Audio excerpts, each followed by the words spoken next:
Bonjour, aujourd'hui nous allons vous présenter un outil qui va aider vos enfants et adolescents à faire des choix judicieux. Par exemple, vous savez, l'enfant qui doit faire le choix entre regarder la télé et faire ses devoirs, choisir des fréquentations porteuses pour lui, sortir tard, fumer, boire, versus prendre soin de soi, faire du sport, aller dormir tôt pour être en forme à l'école demain. On a un truc pour vous.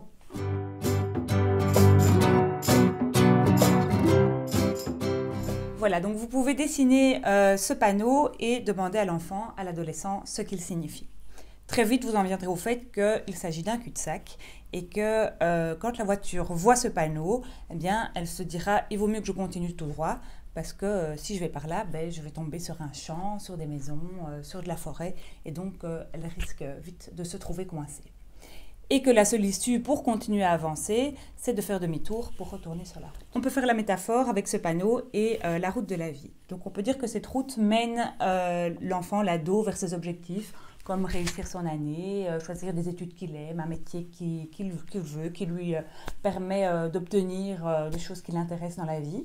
Et le cul-de-sac qui représente un petit peu les pièges du quotidien.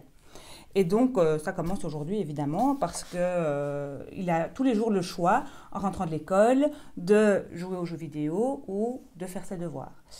S'il choisit de jouer aux jeux vidéo, eh bien, il risque de rester coincé là et de ne pas vraiment avancer vers ses objectifs. Ce qui est chouette, c'est que même quand on va dans le piège, on peut toujours faire demi-tour. Donc, on peut commencer de jouer aux jeux vidéo et puis te dire, non, allez, maintenant, j'arrête et je fais demi-tour. Ça prend juste un petit peu plus de temps, c'est un petit détour, mais ma foi, c'est quand même pas très grave. La route est faite comme ça, la vie est faite comme ça, il y aura des pièges tout au long du chemin. Après, on peut demander à l'enfant de mettre une petite croix pour situer où il se trouve sur le panneau. Où est-ce qu'il roule avec sa voiture? Est-ce qu'il roule dans le cul-de-sac ou est-ce qu'il roule sur la route?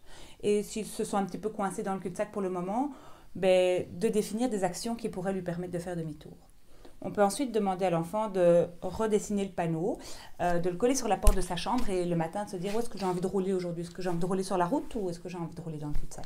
Alors pourquoi cet outil va fonctionner? C'est parce qu'il est visuel et qu'on est parti d'un objet qui existe dans la vie quotidienne. Si vous allez sur la route, la vraie route, vous allez voir des panneaux comme ça le long du chemin.